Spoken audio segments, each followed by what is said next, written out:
Dios les bendiga, bienvenidos a la casa de Dios. Gracias por estar con nosotros en esta noche de estudio bíblico. Gracias por siempre acudir al llamado de aprender palabra de Dios. Vamos a ir a Romanos capítulo 11 y vamos a leer versos 6 al 10. La otra semana vamos a comenzar ya a adelantar muchos versos. Desde ya les notifico que nuestro ritmo va a ir un poquito más rápido. Ya vamos a llegar a los capítulos finales y las partes, digamos que nos queda solamente una, yo le llamaría un pequeño, digamos una pequeña porción de versículos que nos van a llevar tal vez un poco de tiempo, que es el final del capítulo 11. Pero llegando al 12 vamos a ir adelantando bastante, porque ya entramos a una etapa distinta de la epístola y nos es más fácil el aprendizaje de estos capítulos. Así que vamos a ir poquito a poco en eso y pues vuelvo a repetirles, vamos a leer del 6 en adelante y vamos a hablar de la ceguera de Israel, la ceguera de Israel. Por gracia ya no es por obras, de otra manera la gracia ya no es gracia, y si por obras ya no es gracia, de otra manera la obra ya no es obra, lo han alcanzado, y los demás fueron endurecidos. Como está escrito, Dios les dio espíritu de estupor, ojos con que no vean y oídos con que no oigan hasta el día de hoy. Y David dice, sean oscurecidos sus ojos para que no vean y agóbiales la espalda para siempre. Oremos. Padre, bendiga su preciosa palabra. Oramos, bendito Señor, que sea usted hablando a través de su Espíritu Santo. Oramos que pueda ser ministrado su pueblo a través, Señor, de sus escrituras. Oramos, Señor, por toda aquella persona que viene agobiada. En nombre de Jesús. Amén y amén. Pueden tomar asiento. Muy bien. Una rápida explicación. Ya cerramos la etapa donde nos dedicamos a hablar del profeta Elías. Y el verso 6 lo que hace es una aclaración. Esto yo ya lo expliqué la semana pasada, de cuál es que las dos vías, la gracia y las obras de la ley, no pueden ir juntas para salvación. Hermanos míos, no podemos salvarnos por la fe, no podemos salvarnos por la gracia, forma de vida. Cuando yo quiero adquirir, quiero recibir la salvación, ese es un regalo de Dios, por el cual Dios ha establecido por gracia ese regalo inmerecido. ¿Por qué? Gracia viene de la palabra charis en griego, que es un regalo inmerecido, un regalo por el que yo no he trabajado, un regalo por el que yo no he hecho absolutamente nada en mi vida. Yo, hermanos, tengo que responder en fe a ese regalo que Dios me ha dado. Pero pensar que yo por obras voy a adquirir esa gracia, es decir, porque me he portado bien, porque yo creo que soy mejor portado que muchas otras personas, o porque yo pienso que tal vez no soy tan malo, eso está totalmente equivocado. Este verso 6 nos pone, hermano, a presentar las dos vías, es decir, la vía de la gracia es una, de salvación, pero la vía de las obras no puede ser habilitada para salvación. Usted solamente puede salvarse por la obra y por la obra inmerecida, gratuita de Dios en su vida. No puede ser de otra manera. Veamos el 6 para que podamos tener un avance en eso. Y si por gracia ya no es por obras. Esa es la primera condición. Y si por gracia ya no es por obras. Eso es una declaración importante. ¿Por qué? Porque ahí te cierra por completo la acción de las obras. Si te vas a salvar por la gracia, por el regalo inmerecido de Dios, no puedes salvarte por obras, no puedes salvarte por obras, no puedes salvarte por obras. Esa es la primera declaración.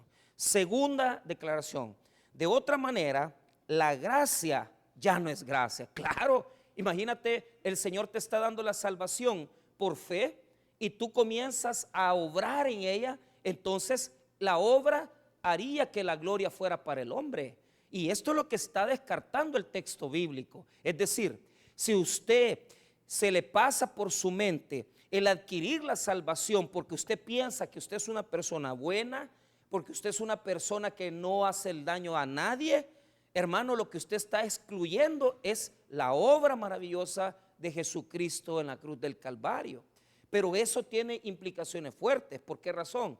Porque entonces usted se salvaría para su propia gloria. Usted se salvaría diciendo, es que mira, yo como no le hago daño a nadie, como yo no soy malo, como yo no, ¿verdad?, tomo, yo no fumo, hermanos míos, usted y yo no podemos añadir nada a nuestra salvación. Toda la obra la hizo Jesucristo. Gracias. Toda la obra la hizo Jesús. Usted no puede añadir, porque si usted añade algo, si a usted se le pasa por su mente que porque usted es una persona buena, usted que ha cambiado, usted es una persona que hace buenas obras, usted lo que está diciendo es que usted no necesita a Dios y que la gloria es para usted. Y que la gloria solamente es para usted que hace las buenas obras. Por eso la segunda declaración deja cerrada la puerta de las obras. Vuélvala a repetir, mire después del punto y coma. De otra manera, la gracia ya no es gracia. Claro, porque esa puerta ya no sería la bendición para nosotros, sino que nos salvaríamos por las obras. Y eso no puede darle salvación al hombre. Veamos la tercera declaración del verso número 6. Y si por obras, ya no es gracia. Por supuesto, ya sería gloria para el hombre. Sería la gloria para nosotros. Sería gloria para la carne. Y usted tiene que tener cuidado con eso. Porque a pesar que hemos sido salvos por la fe, nosotros, hermano, muchas veces queremos venir al evangelio y seguir viviendo por esas condiciones de obra. Ya les voy a explicar cómo se relaciona esta condición para con nosotros, punto y coma. De otra manera, la obra ya no es obra. ¿Y qué significa eso? En ese sentido, la obra quedaría solamente para la gloria del hombre y no para la gloria de Dios. Ahora, les voy a dar un punto importante. Escuche bien, esto ya lo expliqué, por eso no me estoy tardando. Pero mira, nos salvamos por la fe en Cristo Jesús. Nos salvamos creyendo en Cristo. Por gracia, es un don de Dios. Pero aquí viene algo importante. Cuando nosotros creemos en Jesús como Señor y Salvador de nuestras vidas, ahora entramos en una nueva relación con Dios. Entonces, pastor, ¿por qué en los púlpitos se predica que debemos de tener una vida diferente? Ahí está el detalle. Porque la señal manifiesta, pública, que yo tengo vida espiritual, que yo tengo a Cristo en mi corazón, es que yo tengo que hacer cambios en mi vida. Pero aquí ya te lo voy a explicar. No quiero que corramos, no quiero que usted venga y que me diga, mire, yo me he confundido. No, escuche bien. Para poder creer en Cristo, yo soy una persona que no he creído nunca en Jesús. Entonces, el Señor por gracia me salva. Yo creo en Jesús como Salvador y yo entro en Cristo. Yo estoy en Cristo, vivo en Cristo, permanezco en Cristo, estoy en Cristo. Cuando yo estoy en Cristo y tengo al Espíritu Santo en mi vida, yo tengo un cambio exterior. Y esto es producto del Espíritu Santo en mi vida.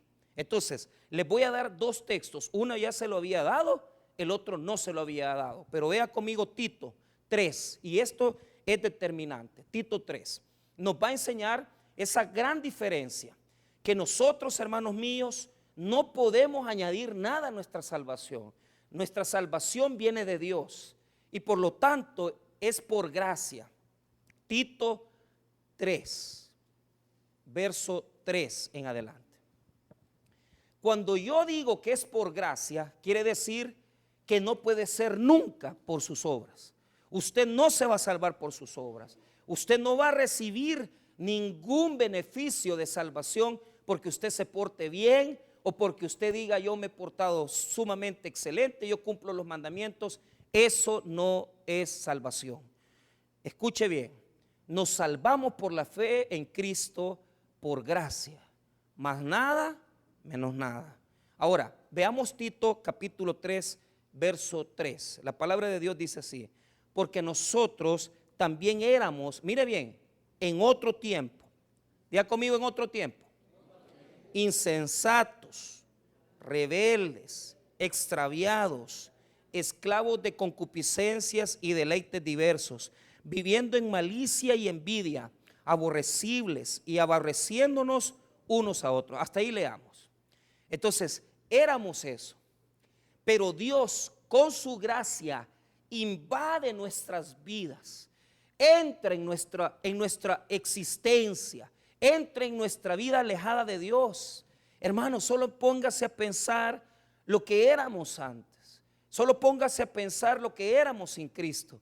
Y Dios entra en nuestra existencia a través de todo ese endurecimiento, a través de toda esa dureza de corazón que muchos de nosotros decíamos: ¿para qué voy a ir a la iglesia? Si para mí Dios, ¿verdad? Para algunos incluso hasta dijeron cosas terribles de la iglesia, dijeron cosas terribles del Señor muchas veces. Pero la gracia los tocó. Eso es lo que éramos. Es que nunca hemos sido buenos. No tenemos nada bueno en nosotros. Pero Dios, por su infinita misericordia, le plació predestinarnos, le plació conocernos, y por eso nos dio la salvación por gracia. Ahora, lea conmigo, una vez que vemos en otro tiempo lo que fuimos, veamos el verso 4, Tito 3:4. Pero cuando se manifestó la bondad de Dios, nuestro Salvador, y su amor para con los hombres, ahí está Jesucristo ya en nuestra vida, mire bien, coma, nos salvó. Mire lo que dice, nos salvó. O sea, ¿qué hizo usted ahí?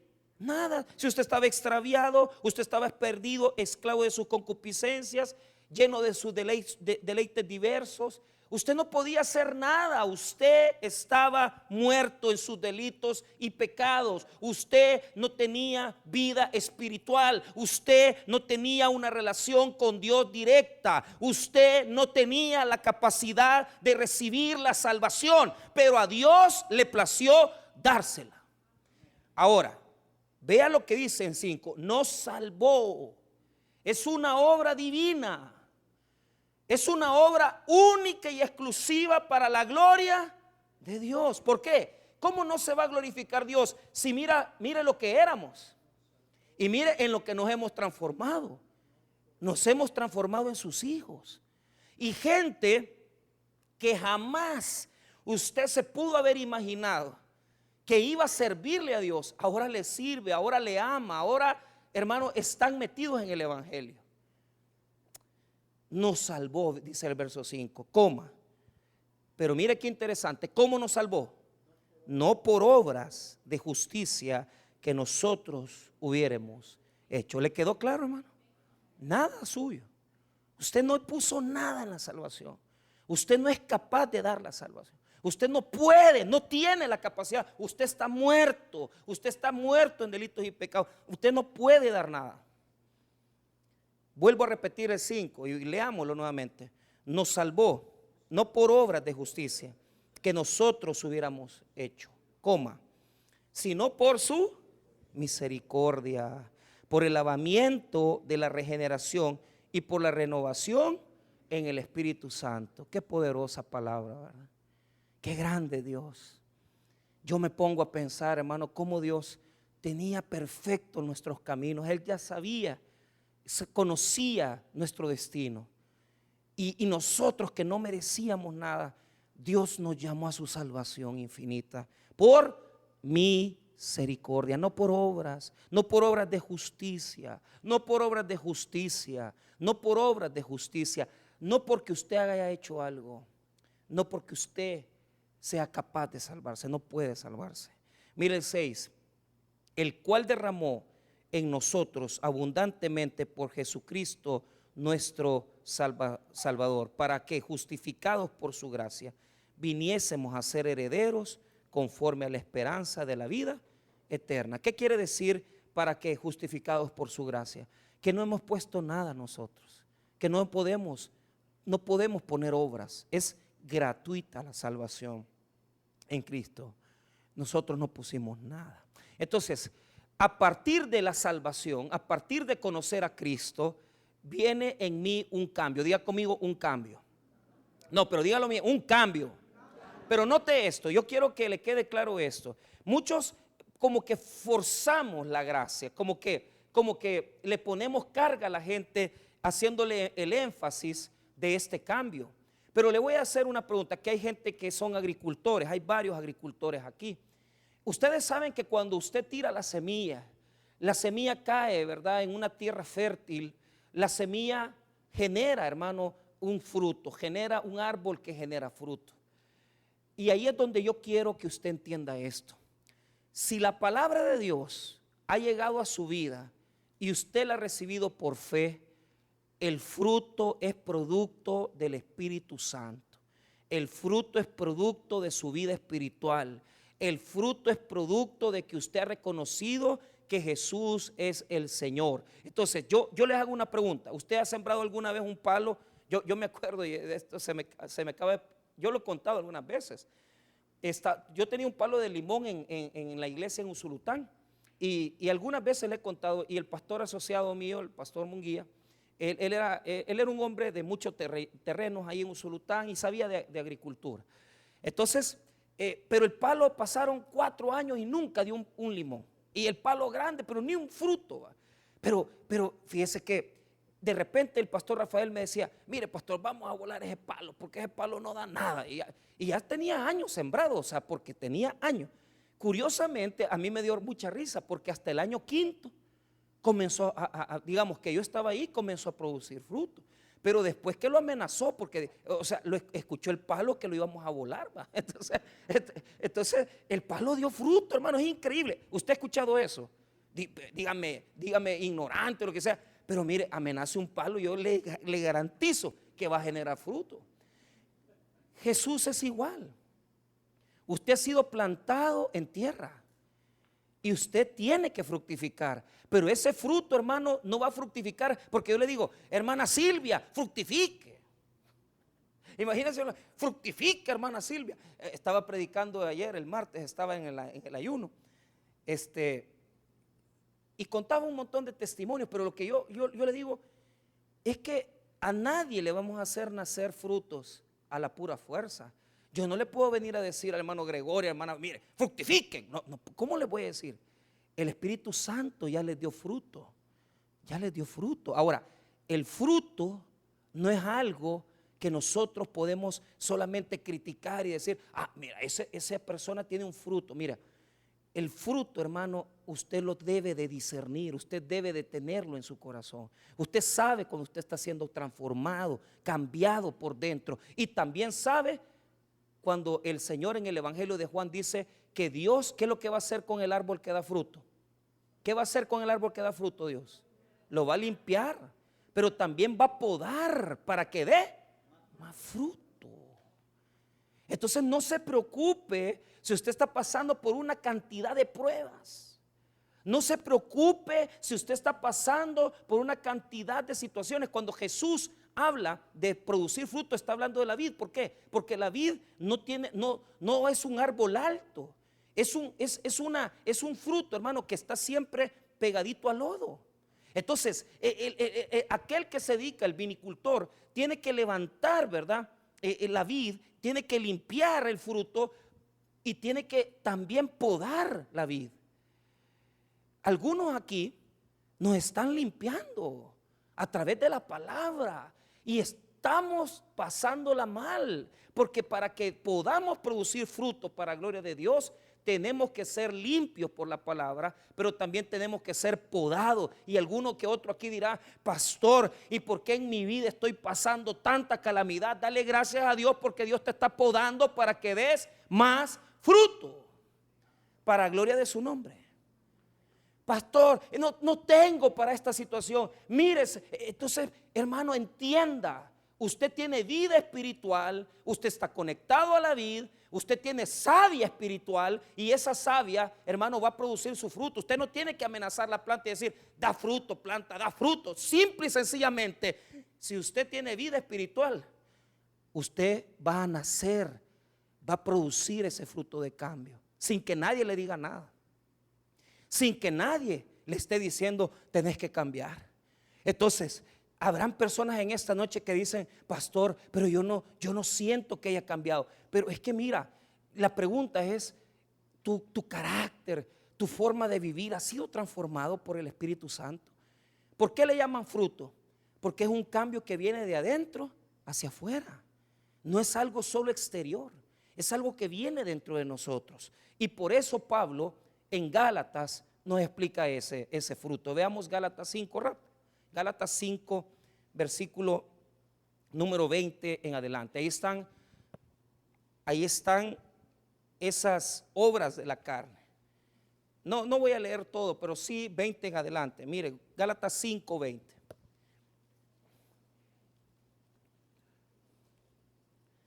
Aquí Pablo nos está advirtiendo que si tenemos al Espíritu Santo, tenemos que tener fruto espiritual. Vea lo que dice, solamente para que usted tenga claro lo que estamos hablando. Mire lo que dice el verso 17.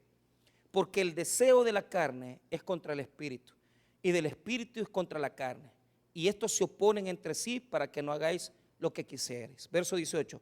Pero si sois guiados por el espíritu, no estáis bajo la ley.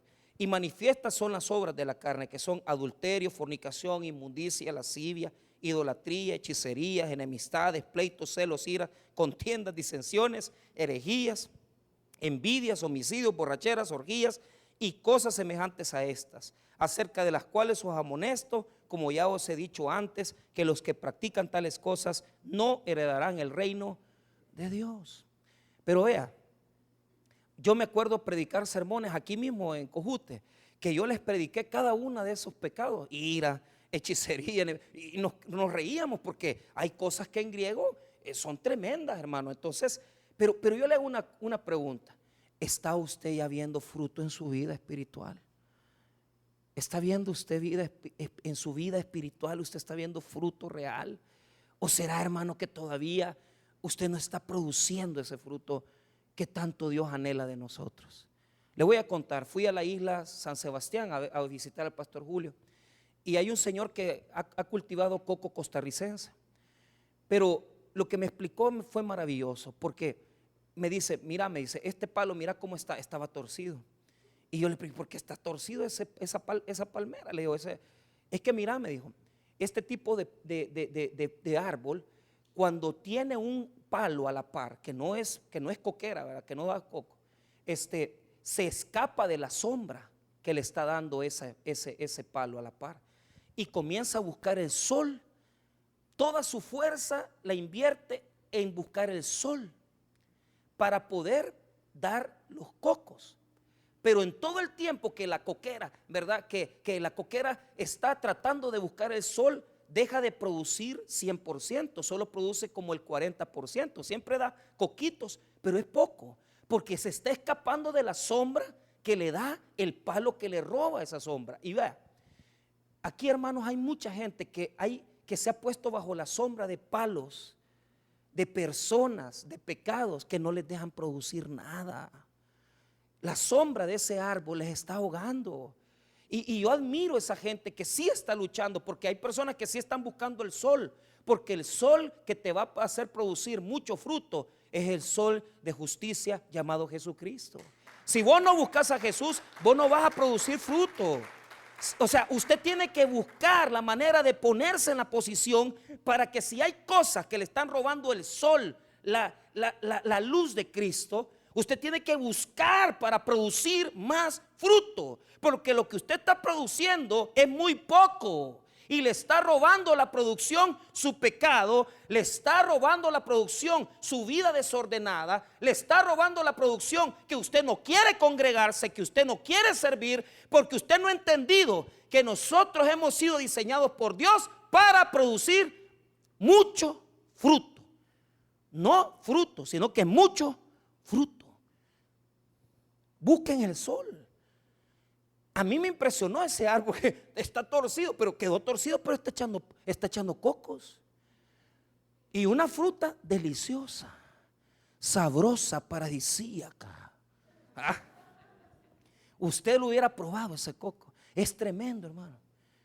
Y ¿sabe qué me impresionó? Que todo el mundo le hacía burla. ¿Cómo te pones a sembrar ese coco amarillo? Si aquí todos tomamos cocos verdes. Mire, lo sembró, le fue tan bien que ahora todo el mundo le pide el bendito palo de coco costarricense.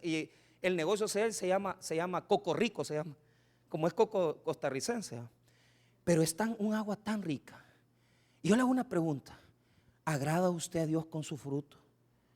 ¿Se está deleitando al Señor con su fruto? Diga conmigo, deleítate. Fíjate que el deleitarse en Dios es algo bien, bien bonito. Porque usted puede decir que se deleita. ¿Quiénes se deleitan en el Señor aquí? Pero fíjate que yo me he dado cuenta de algo y te lo voy a contar. Me he dado cuenta que no es de uno decirlo, sino que el deleite en Cristo se le nota a uno. La gente que está alrededor es la que tiene que decir que te deleitas en Dios, porque ellos son los que notan cuando usted viene a servir, cuando usted viene a congregarse, cuando usted viene y canta las alabanzas, cuando usted está con todo, con la Biblia apuntando, usted se está deleitando en el Señor. Aunque usted diga, ¿verdad? Aunque tal vez usted no lo diga, pero la gente dice: no, esa persona está disfrutando, hermano, está disfrutando lo que hace. Cuando nosotros tenemos una vida espiritual rica para el Señor, deleitamos a Dios con nuestro fruto. Y Él dice, está complacido, Él está, hermano, lleno de alabanza por su servicio. Pero yo creo que hay muchas personas que no le están dando el fruto a Dios. Y se lo digo, en lugar de buscar el sol de justicia, están buscando la sombra, hermano, y están ahogando. Y se están ahogando, porque ya deberían ser grandes servidores y no lo son. Porque ya deberían de haber hecho transformaciones en su vida y no los tienen. No tienen el fruto que Pablo va a decir ahorita. Mira lo que dice Pablo, el 22. Mas el fruto del Espíritu es amor, gozo, paz, paciencia, benignidad, bondad, fe, mansedumbre, templanza. Contra tales cosas no hay ley. ¿Qué es lo primero que se le tiene que notar a un cristiano que está produciendo fruto? El amor. El amor. Ay, hermanos, el amor, el gozo. Deberíamos de producir esas cosas. Deberíamos de deleitar al Señor con lo que hacemos para Él. Deberíamos de. El fruto va a venir. Diga conmigo, el fruto va a venir. No es a la fuerza, no es porque usted lo quiera, es porque el Espíritu Santo se lo va a dar si usted busca el sol. ¿Qué es lo que tiene que hacer usted como árbol plantado junto a las corrientes de las aguas? Es buscar a Cristo, buscar la relación con Jesús, buscar el sol de justicia que es Jesús. Y yo le garantizo que toda aquella persona que tenga claro que no viene a la iglesia a buscar al pastor, que no viene a la iglesia porque le gusta la iglesia, que no viene a la iglesia a buscar marido o mujer, sino que viene a la iglesia a buscar a Cristo, todas esas personas van a fructificar grandemente porque están relacionándose con el único que les va a dar fruto, que es Jesús el Señor. Usted va a producir fruto, indudablemente lo va a hacer. No se equivoque de pensar que porque viene el culto usted ya está produciendo fruto. Con solo venir usted está haciendo grandes esfuerzos. Pero como la alabanza lo dice, y hay que decirlo, no basta solo con, no es suficiente solo con, es necesario morir. Vas a morir. Vas a morir. Vas a morir a ti mismo. Y cuando mueras a ti mismo, vas a comenzar a producir frutos. ¿Y cómo sabes que ya moriste? Cuando ya no buscas lo tuyo, sino que buscas lo de Cristo. Cuando ya no buscas lo que a vos querés, sino que lo de Cristo. Porque ya no buscas las cosas que anhelabas, deseabas, sino que buscas a Cristo. Y se cumple aquella palabra del apóstol Pablo: mas ya no vivo yo, mas Cristo vive en mí. Busque a Cristo, hombre. Deje de andar perdiendo el tiempo en la iglesia. Busque a Cristo. Aprenda Biblia, aprenda palabra. Métase con Dios, métase en una relación directa con Él, en oración. Métase a adorarlo. Métase, hermano, en su intimidad con Dios, a leer la Biblia. Usted va a crecer, va a producir mucho fruto. Mucho fruto va a crecer, pero busque a Cristo. Busque a Cristo. Usted no necesita forzar el crecimiento. Usted no necesita forzar el crecimiento. Ya Dios le va a dar el crecimiento y le va a dar el fruto. Porque Dios le ha dado vida espiritual. Y si usted tiene vida espiritual, el árbol va a dar su fruto. El problema es que sea como el palo de limones que teníamos en Usulután, que iba a despegar los frutos. Nada, no hay nada, solo follaje. O que quiere que amenazado lo hagan. Mira, da un limón, aunque sea un limoncito, da amargado. O sea, pero nada, hermano, ni un limón daba el pobre palo. Ya cuando yo me vine, no, hombre, una gran cosecha que estaba echando. Y yo fíjese que siempre dije, ese palo quizás es el símbolo de esta iglesia, decía yo. Porque hasta el año 5 comencé a ver mucho fruto. Pero los primeros 5 años de desierto, duros, difíciles. Para mí, estos primeros 5 años en Cojutepeque han sido muy parecidos. Y hasta quizás hasta este año ya comenzamos a ver un poco los cambios, las bendiciones. Pero nos ha costado, es difícil. Pero es rico, es bueno. Cuando usted ya tiene el coco con esa agua deliciosa y usted dice, qué rico, o sea, usted se satisface, usted dice, de verdad que vale la pena seguir a Jesús. De verdad que vale la pena servir. De verdad que vale la pena estar en bíblica. De verdad que vale la pena estar en la iglesia, aprender Biblia, conocer a Jesús. Vale la pena, porque me ha dado bendiciones grandes y abundantes. Amén, hermanos. Romanos 11, verso número 6, otra vez, para que nos quede claro. Y si por gracia, ya no es por obras. De otra manera, la gracia ya no es gracia. Y si por obras, ya no es gracia. De otra manera, la obra ya no es obra. Entonces, ¿qué sucede?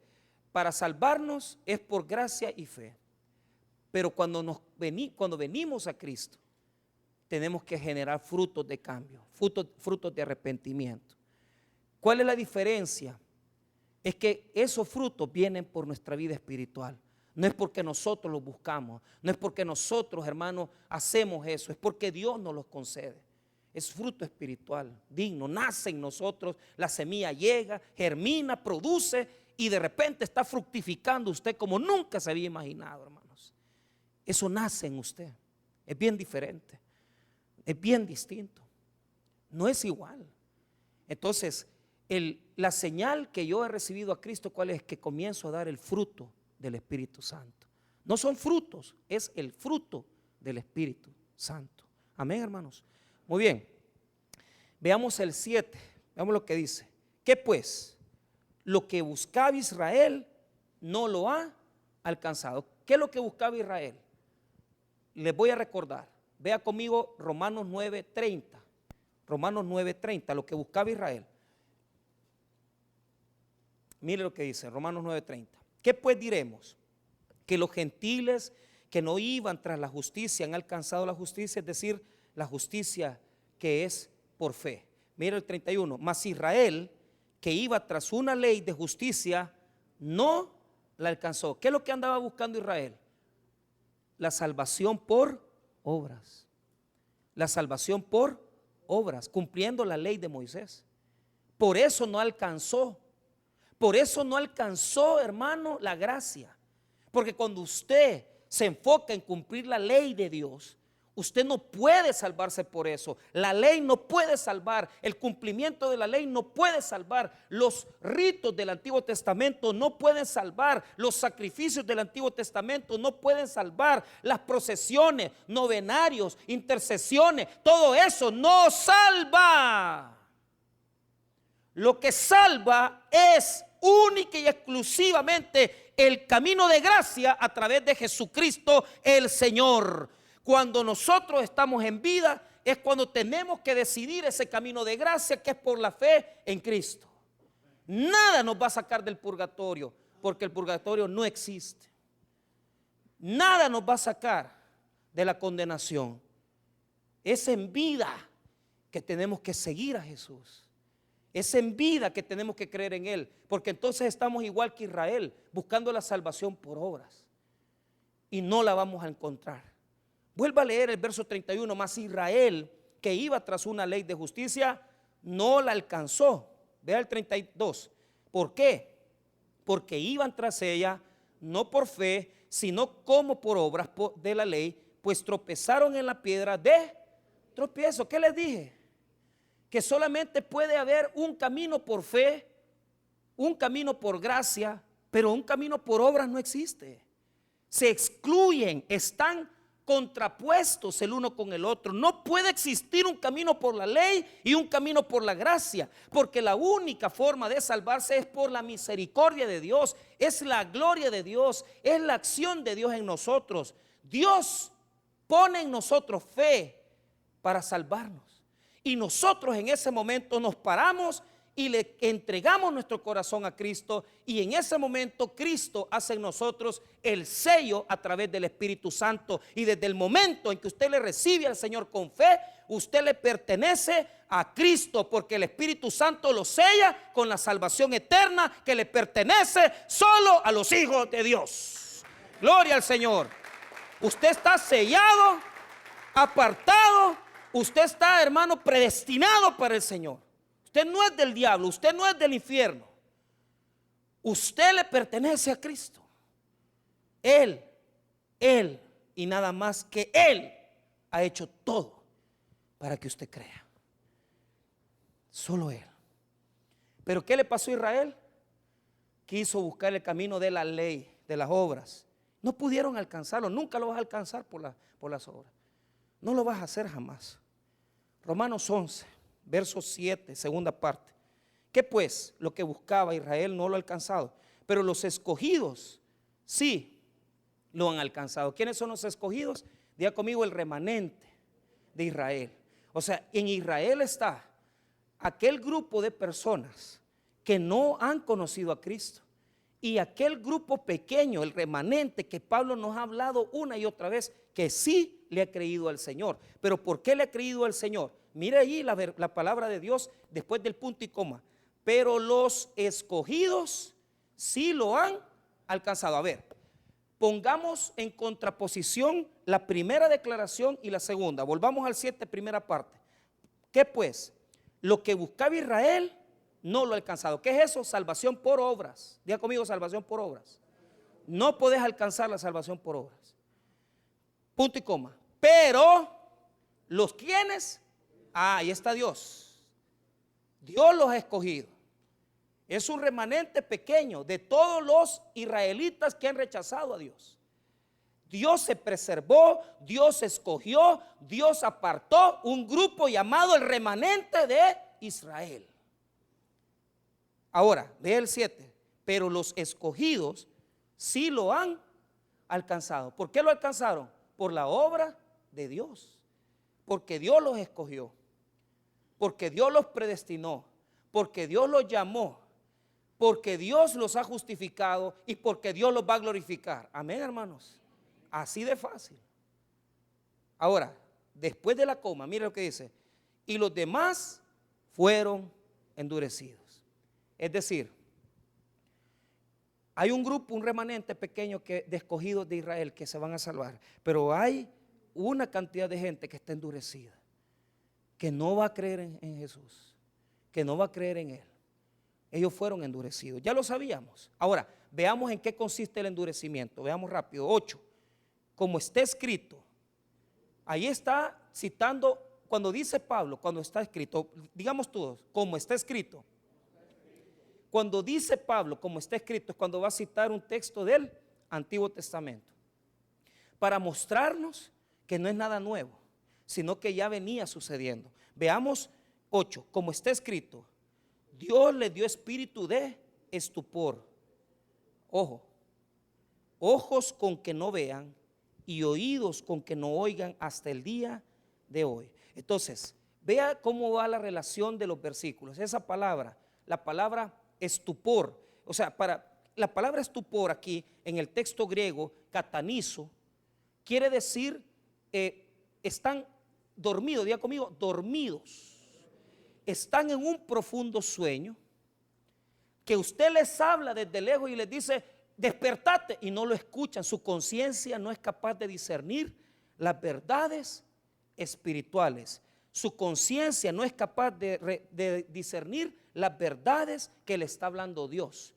Es como cuando, por ejemplo, esa palabra muchas veces se traduce como insensibilidad, porque es como cuando te pica una hormiga o una abeja y el pinchón te hace sentir como endurecido, ¿verdad? Como aquella cosa inflamada que no se siente ahí.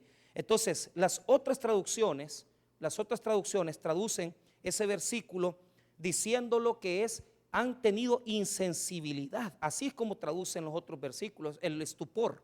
Entonces, espiritualmente no son capaces de discernir las verdades de Dios. Pero note esto: los órganos espirituales que les han sido afectados, vea el versículo 8 nuevamente, como está escrito, Dios les dio espíritu de estupor. ¿Qué es eso? Están dormidos en un letargo, endurecidos, no funcionan, no entienden, les hablan y no comprenden, y eso afecta sus ojos. Mire, le dice, ojos con que no vean y oídos con que no oigan hasta el día. Entonces, los ojos afectan la lectura de la palabra, no son capaces de entender las promesas, no son capaces de aprender las promesas. Los órganos que afecta este endurecimiento son los órganos que sirven para entender, para comprender el llamado de Dios. Entonces, cuando dice los ojos, quiere decir que aunque leen la palabra, que aunque tienen la Torah, que aunque tienen las escrituras, ellos no comprenden, no saben entender las promesas. Y cuando el versículo dice que no pueden oír, quiere decir que no obedecen. Eso ya lo habíamos hablado.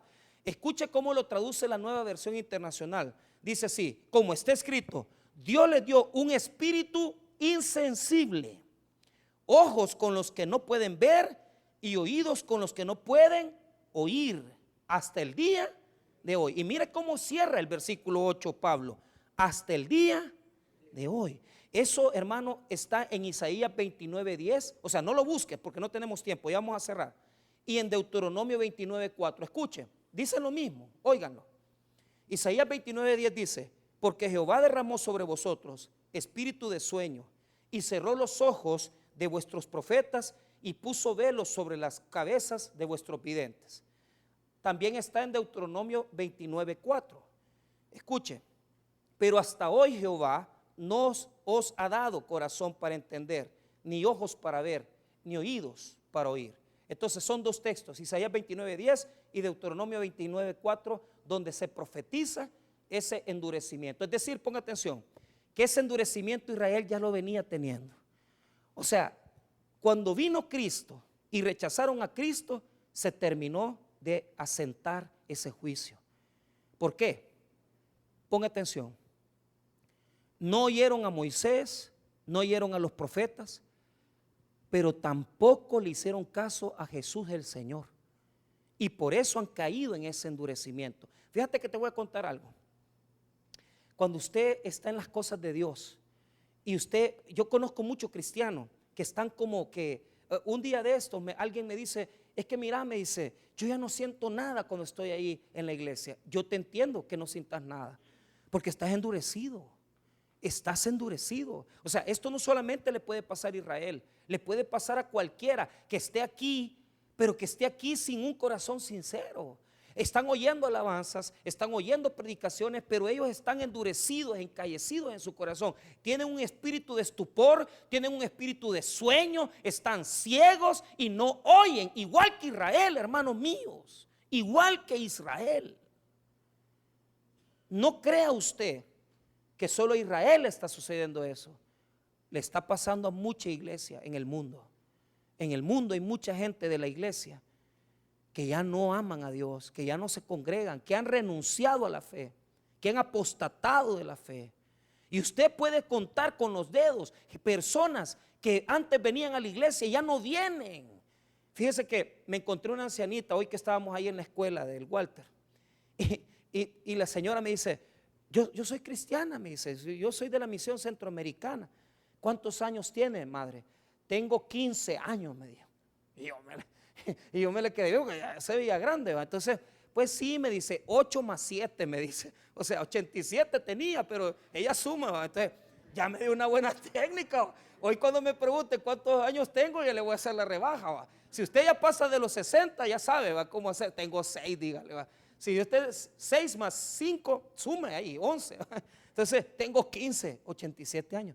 Pero mire, me dice, cuando yo vine a Cojute, nosotros en la iglesia ahí aprendimos las cosas de Dios, pero mis nietos se han apartado de los caminos del Señor.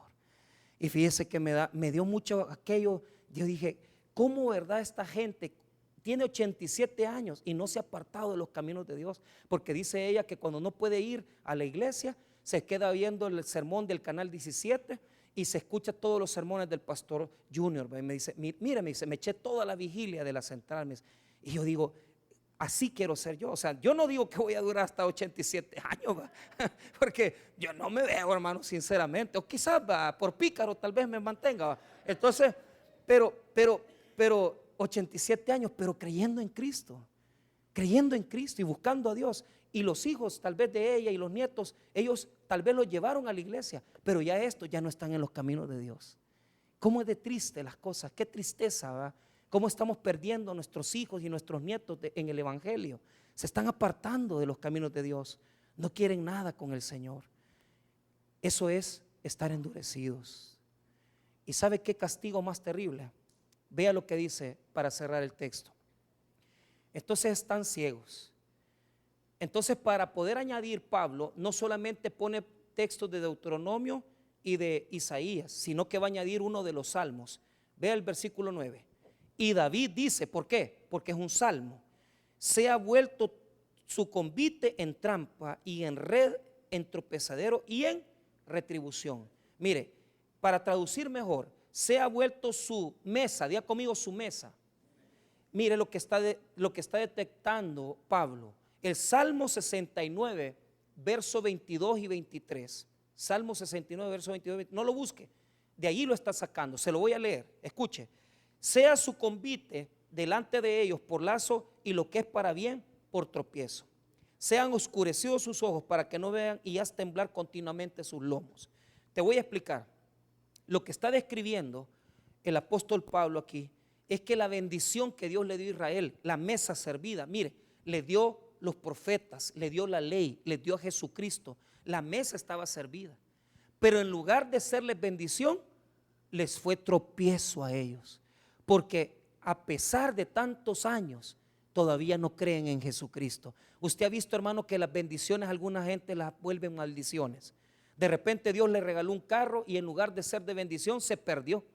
De repente usted estaba en la iglesia y se hizo diputado y ya no volvió a venir otra vez a la iglesia, ¿verdad? A vos te estoy hablando. Entonces yo no digo, yo solo cuento el chiste ahí. Pero lo que voy es lo siguiente, ponga atención. ¿Usted cuántos años cree usted que yo tengo de pastorear, hermano? Gente que mira, que me ha llamado la política y se van y después ya vienen. Si es que el único que no cambia es Jesús, hombre. Entonces usted puede las bendiciones convertirlas en desgracia. Y eso le pasó a Israel, porque tenían la mesa servida. Todas las bendiciones de Dios estaban en la mesa. ¿Y qué se les volvieron todas las bendiciones? Tropezadero y trampa, hermano. Porque Dios los prosperó tanto. Dígame usted, hermano, ¿quiénes son las personas más ricas de este mundo? Judíos. Dios los ha bendecido con la bendición de la prosperidad. Dios los ha bendecido con una tierra que fluye leche y miel. Dios les dio a los profetas. Dios les dio a Moisés. Dios les dio la Biblia. Dios les dio a Jesucristo. Dios les dio el Nuevo Testamento y no creen en Dios. Así puede ser la iglesia evangélica también, que después de darnos la palabra, prosperidad y bendición, ahí andan los cristianos en el mar el domingo. ¿Quién te bendigo? ¿Quién te hizo lo que sos? ¿Quién te levantó cuando no eras nadie? Jesucristo te salvó, te sanó y te liberó, y ahora le da la espalda. Que no se le vuelva a su mesa de bendición una maldición. No se le olvide quién lo hizo a usted. No se le olvide quién lo levantó. Por eso los judíos están en esta condenación. Vuelva a leer el verso número 9. Y David dice, se ha vuelto su convite, es decir, su mesa. Miren en qué se les convirtió: en trampa y en red, en tropezadero y en retribución. Mire, en 4 cosas. como que cazadores, ¿va? Están entrampados, enredados en retribución, en tropezadero, en castigo se les volvió. A muchos les ha pasado eso, que media vez nos dieron las bendiciones de Dios y nos apartamos de las cosas del Señor, del que Él que nos bendijo. Las bendiciones de Dios nos apartaron del que nos bendijo. Eso le ha pasado a Israel, pero cierra, mira cómo cierra el verso 10. Esto es un castigo terrible, vea. Sean oscurecidos sus ojos para que no vean y agóbiales la espalda para siempre. Los traductores dicen, mira el castigo, es como estar en una trampa, en un sótano, así agachados, buscando algo, ciegos, no lo hallan, ni lo van a hallar, porque han rechazado a Jesucristo y están encorvados porque ahora son esclavos. Son esclavos de las demás naciones, son esclavos de su condenación y son esclavos de sus pecados. Hermanos, qué terrible cuadro, qué terrible cuadro. Aquellos que Dios los sentó en la mesa para bendecirlos se han vuelto ciegos buscando la salvación y no hallándola, y la buscan y tienen cargas en su espalda porque no entienden que Jesús es su Salvador. ¿Cuántos de nosotros podemos llegar a convertirnos en eso también? En oscuridad, buscando algo que se nos ha perdido, en una trampa, en un sótano de condenación. No endurezcamos nuestros corazones. Dejemos que Dios hable en nuestras vidas y cuando tengamos la oportunidad, siempre recordémonos que es Dios el que nos ha bendecido y el que nos ha venido a dar vida y vida en abundancia. Vamos a orar. Padre,